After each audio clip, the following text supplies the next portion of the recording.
নমস্কার, প্রত্যেককে স্বাগত জানাই। আমরা এই মুহূর্তে রয়েছি শহর কলকাতার প্রাণকেন্দ্র ধর্মতলা।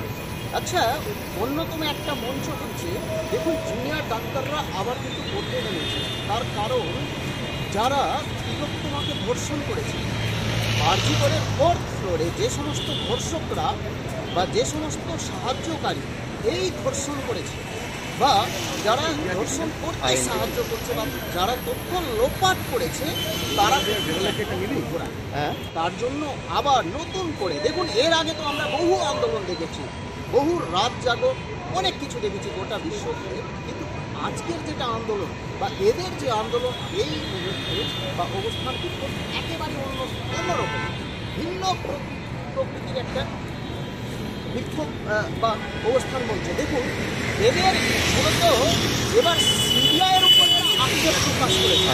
এরা বলছে যে সিবিআই যদি সাপ্লিমেন্টারি চার্জ জমা করত, তাহলে কিন্তু সঞ্জীব ঘোষ বেল পেত না। দেখুন, এরা কিন্তু প্রস্তাবিত করেছে। দেখুন, পেরিয়ে গেল 100 দিন, তবু চার্জশিটে নেই এন্ট্রি। 100 দিন, এই 100 দিন পেরিয়ে গেছে, প্রায় 100 দিন পার করে গেছে, তবুও কিন্তু সিবিআই চার্জশিট জমা দিচ্ছে না। দেশের সব থেকে বড় তদন্তকারী সংস্থা central bureau of investigation CBI কিন্তু এখনো চার্জশিট দেয়নি।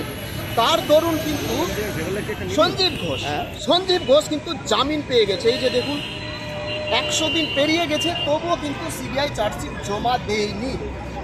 মূল এদের দেখুন, এবার তারা সিবিআইয়ের ওপর আঙুল তুলছে যে সিবিআই এখানে জড়িত থাকতে পারে, মেবি খানিকটা সন্দেহ প্রকাশ করছে যে 90 দিন, 3 মাস পেরিয়ে গেছে, 100 দিন পেরিয়ে গেছে, তবুও সিবিআই চার্জশিট জমা দিচ্ছে না। দেশের সব থেকে বড় তদন্তকারী সংস্থা। অবশ্যই আমাদের প্রত্যেকটা আন্দোলনকারী সিবিআই কেন চার্জশিট জমা দিচ্ছে না? তারা কি ব্যর্থ? দেখুন, রাজ্য সরকারের ওপর, বিভিন্ন তদন্তকারী সংস্থার ওপর, রাজ্য পুলিশের ওপর তারা কিন্তু হারিয়ে ফেলেছে। একমাত্র আস্থা বলছিল সিবিআই, এবং সেই সিবিআই কিন্তু এবার চার্জশিট জমা দিচ্ছে না। মূলত তাদের বিরুদ্ধেও এই আন্দোলন বা অবস্থান বিক্ষোভ। আপনারা কমেন্ট করে জানাবেন।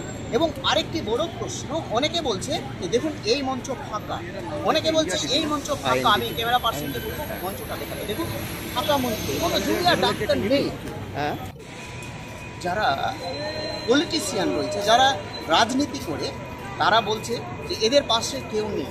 আমি তাদের উদ্দেশ্যে বলছি, কলকাতা হাইকোর্টের নির্দেশে তারা কিন্তু আন্দোলন করছে এবং কলকাতা হাইকোর্টে একটা রায় দিয়েছে রাত্রি 10টার পর তারা আন্দোলন করতে পারবে না, কারণ যানজট অর্থাৎ যাতায়াতের একটা সমস্যা হচ্ছে।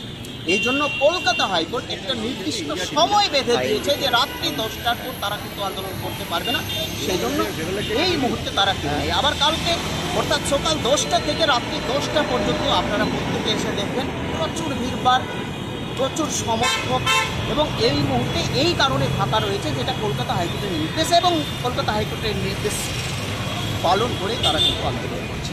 এবার আপনাদেরকে একটা প্রশ্ন করি, প্রত্যেকটা দর্শককে একটা প্রশ্ন করি, সিবিআইয়ের ওপর আপনার কি আস্থা রয়েছে, বিশ্বাস রয়েছে?